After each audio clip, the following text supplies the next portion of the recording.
maman na likambo ezake biso ba jeune lelo totelemi la jeunesse ya Grand Bandundu tozana kati ya ko soutenir premièrement ba soldats na biso bazana kati ya est bazana kati ya ko bunda oyo bazana kati ya ko défendre territorial na biso mobimba et un tozo senga na autorité ya mboka oyo bayokela population mawa population oyo azana kati ya kolala libanda oyo azako zanga ko biloko kolia akende na assistance pour na bango na baoyo bazwami na Nkwamuntu baoyo bazwami na Bagata na baoyo bazwami na Bunagana na bamboka wana nyonso kuna o M23 za kosene terera kati yango to yebisi pe Kagame lokola mission na bakoliti na wana M23 ke babima la kati ya mabele babima Kongo eza ya bango te soki babimi te tokokoma na Rwanda placer baike batu bakufi ebele tokoyeba te pourquoi mais biso toyebi que sécurité ya peuple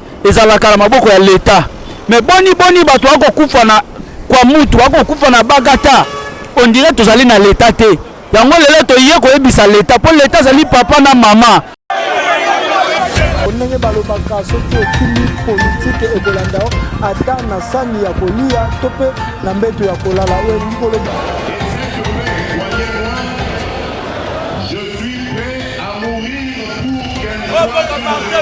Tolingi Zahir Liboke Moko Bisanga Moko. Confiance le docteur, il était mon secrétaire attaché d'un grand plan.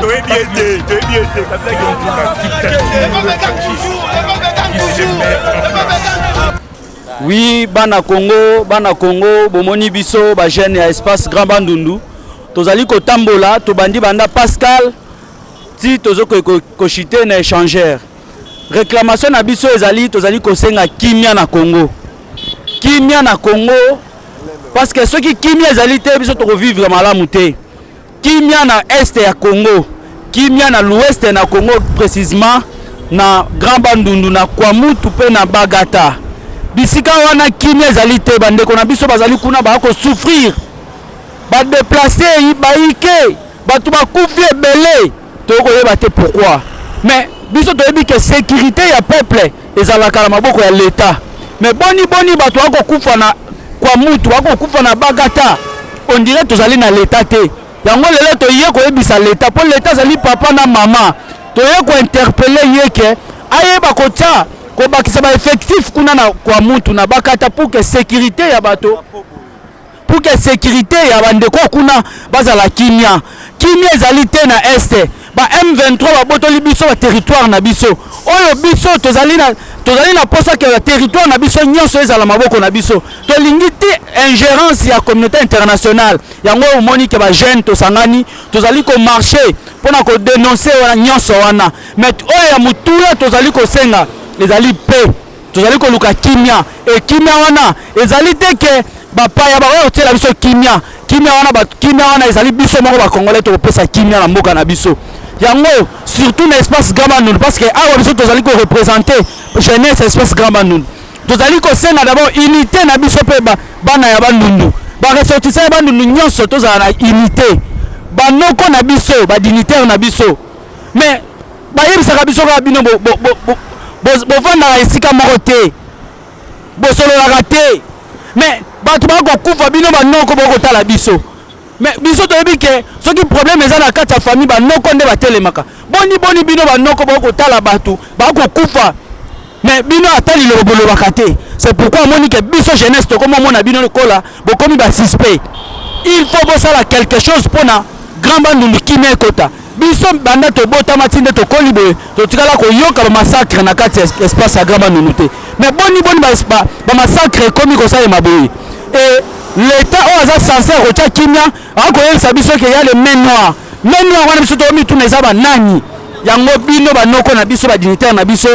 tokopointe bino misapi soki botrouve solution te biso tokomise en charge et komise en charge ekozala mabe yango wana tobengisi bino nyonso bosala effort bomona biso toyeba ko réfléchir pour que kimia ezonga na kati ya espace wana to awa makambo ya politique ezali te biso awa tosangani bato ya opposition bato ya majorité bato nyonso tosangani mpona koluka kimia ba divergence na biso nyonso totiango pembeni bino pour ba leader na biso bota yango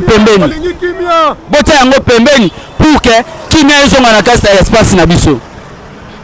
Bandeko awa toza na kati ya kotambola mpona kodenonse pasi oyo Congo eza na kati ya koyoka na nterité ya Congo mobimba. Pasi ezozwama na est de la République na pasi oyo eza na kati ya Grand Bandundu précisément na province ya Mai Ndombe na province ya Kwilu. Na Mai Ndombe eza na Kwamuntu na Kwilu eza na Bagata. Mama na likambo eza ke biso ba jeune lelo totelemi la jeunesse ya Grand Bandundu toza na kati ya ko soutenir premièrement ba soda na biso baza na kati ya est baza na kati ya ko bunda oyo baza na kati ya ko défendre territorial na biso mobimba. Et un tozo senga na autorité ya mboka oyo bayokela population mawa population oyo aza na kati ya kolala libanda oyo aza kozanga kodiloko kolia akende na assistance mpona bango na baoyo bazwami na Kwamuntu baoyo bazwami na Bagata na baoyo bazwami na Bunagana na bamboka wana nyonso kuna o M23 za kosele terere kati yango toyebisi mpe Kagame lokola mission na bakoliti na ye wana M23 ke babima na kati ya mabele babima Kongo eza ya bango te soki babimi te tokokoma ntina Rwanda Kagame tokokoma ntina Rwanda tokokomisa Rwanda wana province e biso moko tokotia gouverneur na kati me nga na kosenga batiata ngai yango tolobi ke totelemeli yango tozosenga kimia na Congo toboyi bitumba Congo enyokwami pendant 25 ans nini esilaka te bandeko yango toza kotelema lelo bomoni mwa petit nombre oyo eza makasi eza moke te eza bajeune oyo balobi te tosauve mboka eza bajeune oyo balobi te bandeko na biso baza na kati ya kosouffrir eza na bajeune oyo balobi te trop c'est trop eloko nini esilaka te na Rwanda yango totelemi tozotambola elongo totamboli tolongo banda Pascal tozokende ti échanger place tokochite na échanger tosala topesa communiqué na biso totanga memo na biso toza na yango mpona kolakisa ke toza bomoko na bandeko baza na Kwamuntu toza bomoko na bandeko baza na Bagata toza bomoko na bandeko baza na Bunagana toza bomoko bandeko baza na Goma na Beni kuna na este nyonso ya République toza na bino deke yango toye kosenga na autorité boyokela peuple mawa bokanga mutema te epe tozosala appel na baressortissant tu ya Grand Bandundu tolobi balider tu ya Grand Bandundu bisika bozwami il faut boyebisa biso qu'est-ce qui se passe chez nous toza na posa toyeba vérité ya makambo ezoleka na Kwamuntu makambo ezoleka na Bagata toyeba vérité bandeko na biso baza kolala libanda na Kwamuntu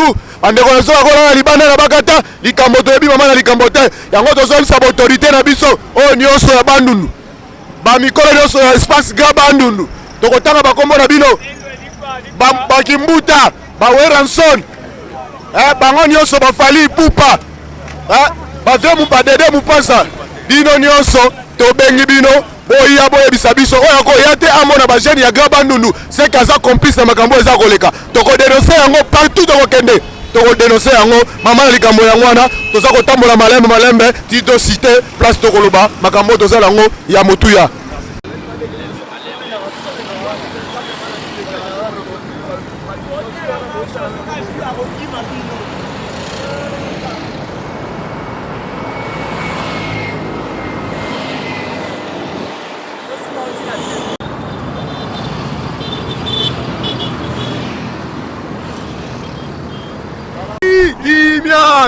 Cette fois-ci, espace Grand Bandundu, la jeunesse du Grand Bandundu, totelemi tolobi siko tokotika la simate topesa poa na maye bazali koleka na kati ya mboka na biso mingi ko soutenir FARDC oyo azali na front oyo azali kobundela bana mboka tosengi MONUSCO na mboka na biso akoki kotika mboka na biso libre M23 okoki kolongwa na mboka na biso parce que biloko bozali kosala tozali comprendre que ezali baje ya ba politicien mboka na biso tosengi kimia ezala cette fois-ci la jeunesse congolais ya l'espace Grand Bandundu totelemi tolobi non tokotika la lisusu simati mingi kotala oyo ezali koleka na province na ba province na biso tolobi kimia ezala na Kwamuntu kimia ekota bandeko bazala kimia bisika bazali tosengi kimia partout M23 il faut tika mboka na biso na kimia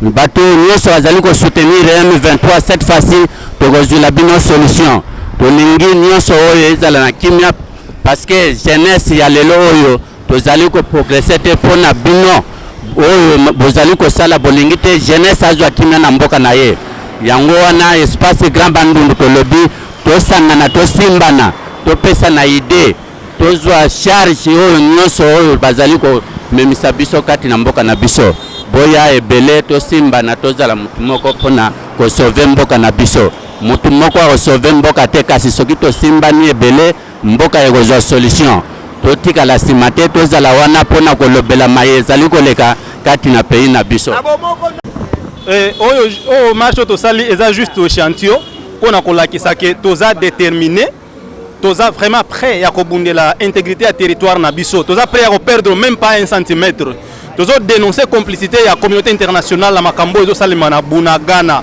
na Kwamuntu na Rutshuru tolobi et jeunesse congolaise en général et celle de Bandundu en particulier to sangana to bouter ennemi hors ya territoire national na biso donc toza prêt à perdre même pas 1 centimètre ya mabele to bunda to telema jeunesse to senga na yango to senga ba notable ya Grand Bandundu botala makambo yo malamu bandeko bazana kimia na Bandundu te kwa muntu ezozala na ba main noire na kati wana to yebite la main noire wana ezouta wapi to lingi ensemble na bino vraiment to yako to sangana to bosa na ba divergence politique na biso to sangana neti mwana tata moko mama moko mama na biso Bandundu tata na biso Bandundu to bunda to tala main noire wana ezouta wapi to luka moye ya ko éradiquer système wana to mona makambo e pa na biso te et ça le maké qui jamais peut ko salema pourquoi muyaka na muteke bazo vivre depuis longtemps bazo cohabiter bakufa ba bomana te makambo e uti wapi to lingi to sangana biso nyonso pona ko dénoncer main noire wana o ezopesa passe na bandeko na biso sur ce to sengi na ba notable nyonso boya vraiment na aide na bandeko oyo baza kolala libanda na niveau ya Mongata bandeko bazo souffrir vraiment na mukebo kozala ngo vraiment bo assister bango et to assister pe na ba sinistré ya Goma oyo baza na ba camp ya ba réfugiés botala ba condition bazo violer ba mama bana bazo la nzala bazo la libanda na mbula vraiment to ça to aider bango ensemble na bino so congolais to aider bango merci.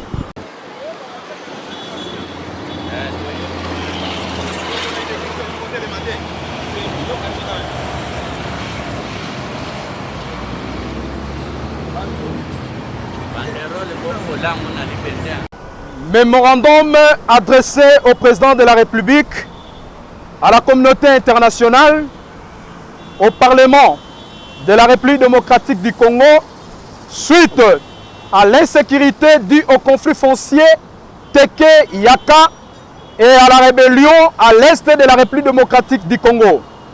Nous, jeunesse de Grand Bandundu, en abrégé JGB, structure apolitique, sans but lucratif, regroupant à son sein les jeunes ressortissants de Grand Espace Bandundu dans son format actuel, démembré en 3 provinces, réunis autour d'un idéal commun, sans discrimination de sexe, rang social, croyances religieuses, opinions politiques, appartenance tribale, ethnique et linguistique, pour œuvrer dans le sens de préserver et de renforcer la solidarité nationale en cette période où nous constatons amertumement que notre mère patrie est sous menace pluriforme de militer pour la sauvegarde, la promotion et le maintien de l'unité nationale, bref, de défendre l'intégrité du territoire national. Sommes très préoccupés par l'allure que prend la situation sécuritaire, humanitaire et sociale dans notre pays, la République démocratique du Congo en général, et en particulier dans les provinces ci-après, Mai-Ndombe, Kwilu, Kwango, Nord Kivu, Sud Kivu et la province de l'Ituri. Victimes de nouvelles incursions, de graves insécurités grandissantes dues au conflit foncier entre communautés Teke-Yaka d'une part et la nouvelle incursion des troupes armées étrangères soutenues par certains pays voisins malveillants en complicité de quelques puissances internationales d'autre part. La République démocratique du Congo, victime de graves exactions et drames humanitaires, en violation des droits humains depuis 1996 à ce jour, avec un bilan lourd de près de 12 millions de morts, sans compter les dégâts matériels, des milliers de femmes violées, des bébés violés à outrance, des villages entièrement incendiés, des infrastructures socio-économiques totalement détruites. Les conséquences de ces exactions étant toujours présentes dans nos mémoires comme une plaie à jamais saignante, en dépit des efforts diplomatiques. Dialogue avec ces terroristes, la JGB dit oui au désarmement et à la démobilisation des groupes armés actifs. La JGB dit non à la réinsertion des belligérants au sein de l'armée républicaine dans nos services de sécurité et renseignement. Aucune imposition ne nous sera faite à ce sens par la communauté internationale. De même, le Rwanda, l'Ouganda, le Burundi n'envisagent de dialoguer avec le FDLR, ADF, ML, la RDC non plus ne peut envisager un quelconque dialogue avec les terroristes qui sèment la terreur et la désolation dans le pays. La JGB condamne fermement l'attitude de la communauté internationale qui conditionne l'acquisition des armes pour la République démocratique du Congo à une notification préalable sous prétexte de l'embargo non justifié au moment où le pays fait face à une menace imminente et une agression armée. Il vaut mieux hasarder de sauver un coupable que de condamner un innocent, disait Voltaire. La JGB rappelle à la communauté internationale les principes des droits internationaux sur la légitime défense d'un État individuel ou collectif. Les États n'ont pas besoin de l'autorisation ni de la notification de la part de la communauté internationale pour exercer ses droits. Ce qui permet à l'État victime de faire face à l'agression armée ou à la menace imminente d'une telle agression. La JGB demande à la communauté internationale de se ranger aux côtés de la RDC, partie victime. Cette situation d'injustice vous l'oblige, car en étant neutre, cette neutralité aidera l'oppresseur et jamais la victime. La JGB demande que la justice internationale soit faite contre les auteurs des atrocités les plus gravissimes du siècle en Afrique, dont victime la République démocratique du Congo. Si, pour 10 000 morts, le Rwanda avait bénéficié de l'installation d'un tribunal pénal international avec déploiement d'une force conjointe pour stopper les massacres, à combien plus forte raison que la République démocratique du Congo, avec 12 millions de morts, sans compter les dégâts matériels, ne puisse en bénéficier. La JGB, consciente de l'incapacité de la MONUSCO dans sa mission de la protection des civils et maintien de la paix en RDC, incapacité notoire à dissuader les pays voisins qui agressent la RDC, incapacité prouvée par les propos du secrétaire général de l'ONU sur la détention des armes sophistiquées par les M23 que la MONUSCO. La JGB demande in expressie causa le retrait de cette troupe de la MONUSCO sans une forme de procédure et ni délai. La JGB condamne, demande au président de la République, Félix-Antoine Tshisekedi, de relancer le commissariat général à l'énergie atomique et le centre régional d'études nucléaires de Kinshasa, CRENCA et CGA en sigle, pour la fabrication des armes et munitions MAD d'IRC. La JGB demande au président de la République de renforcer les relations diplomatiques, coopération militaire avec les partenaires occidentaux ou orientaux tels que la Russie, la Corée, la Chine, l'Inde, le Japon, pour la mise en place d'une artillerie moderne congolaise et la reprise des bourses d'études de l'école royale militaire de la Belgique et l'Israël pour la formation des officiers de qualité. Ne disait-il pas Mao, alors président de la Chine dans les temps, que dans une guerre, ce n'est pas seulement une armée forte qui remporte la victoire, mais aussi l'enthousiasme de la population. Cela étant, la JGB réitère le souhait des chefs de l'État pour une mobilisation populaire générale et l'enrôlement des jeunes dans l'armée congolaise plus vite que possible pour défendre la mère patrie, consciente des conditions difficiles dans lesquelles se déploient nos vaillants militaires au front. La JGB réaffirme son soutien indéfectible de leur côté et elle suggère la réduction des trains de vie des institutions et l'affectation des budgets suffisants pour booster le secteur de la sécurité et de la défense nationale. RDC, pays de Mfumu Kimbangu. RDC, pays de Kassavubu. RDC, pays de Lumumba. RDC, pays de Mobutu. RDC, pays de Tshisekedi. Jeunes Congolais, tous azimuts, nos ancêtres ne nous ont pas abandonnés dans cette lutte. Dieu non plus. Nous pouvons regarder avec confiance l'avenir de notre pays sans oublier que les attaques des ennemis sont permanentes. Notre cause est juste et la République compte sur nous afin de surmonter ces événements et de définir son futur meilleur. Réveillons-nous, les rationner pour combattre l'ennemi. La RDC n'est pas à vendre ni à louer. La victoire est congolaise. Fête à Kinshasa, samedi le 26 novembre 2022, pour le comité directeur de la jeunesse de Grand Bandundu, assistant ingénieur Alphadi Boma, secrétaire rapporteur, je vous remercie. Message Nabiso, Totindi yango et papa mokonzi mboka, na bayo batalaka makambu ya mboka na niveau international, pe na bakelimi beko ya mboka ya ekolo Congo. Nantina o etali insécurité, oyo bandeko na biso bateke pe na bayaka, o esalami na Kwamutu, esalami pe na Maindombe tina Bagata. Na Ngongo pe na o etali rébellion ya ba M23 na est de la République. Mingi mingi na Nord Kivu, na Sud Kivu, pe na province ya Ituri. Biso ba jeune ya Bandundu na mobimba na yango vraiment tolobi ete to yoki mbela ya bandeko na biso o bako souffrir na zamba, o bako mona passe bako vivre na ba condition inhumaine.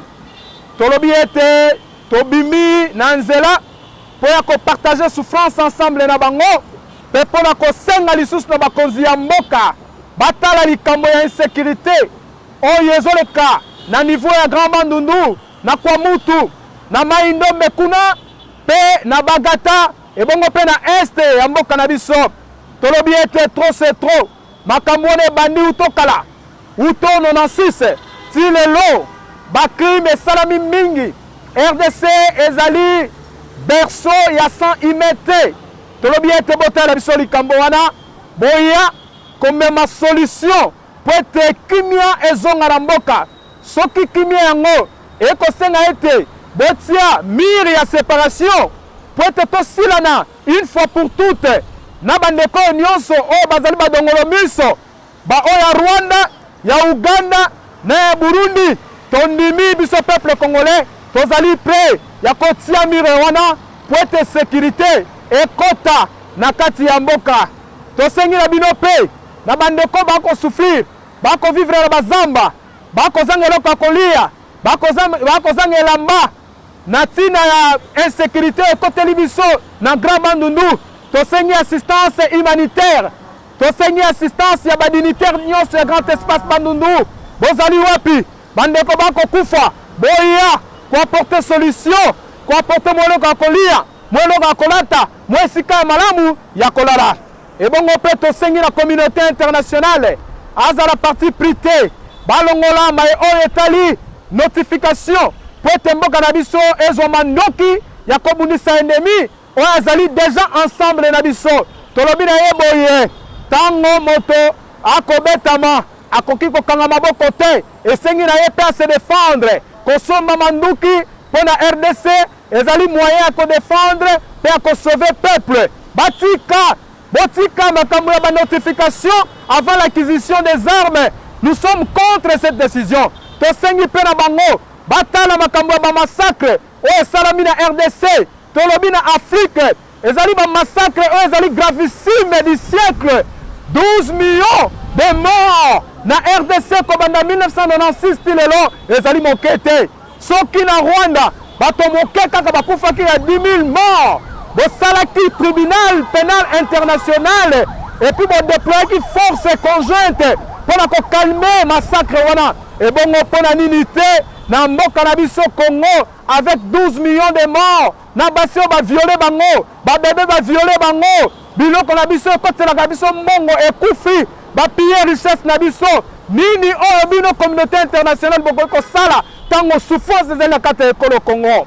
Tolobi ete Congo oyo ekokabwana te, Congo oyo ya Mfumu Kimbangu ekokabwana te, Congo oyo ya Mbuta Kasavubu ekokabwana te, Congo oyo ya Lumumba ekokabwana te, Congo oyo ya Mobutu ekokabwana te, Congo ya Kizenga ekokabwana te, Congo ya Tshisekedi ekokabwana te. Tolobi non à la balkanisation. Le Congo, la RDC n'est pas à vendre. Congo ezali à côté kate, Congo ezali pe à koluese batote. Biso ba jeune, totelemi tokozonga simate.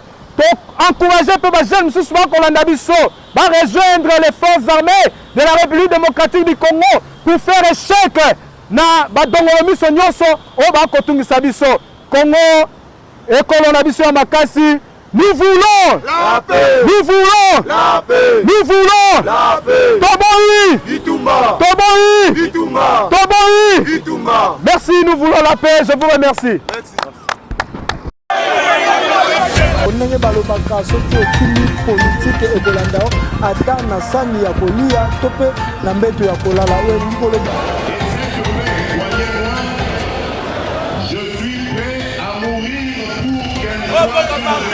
Tolingi Zaïre Liboke Moko, Lisanga Moko. Confiance Mobutu, il était mon secrétaire attaché. D'un grand flow.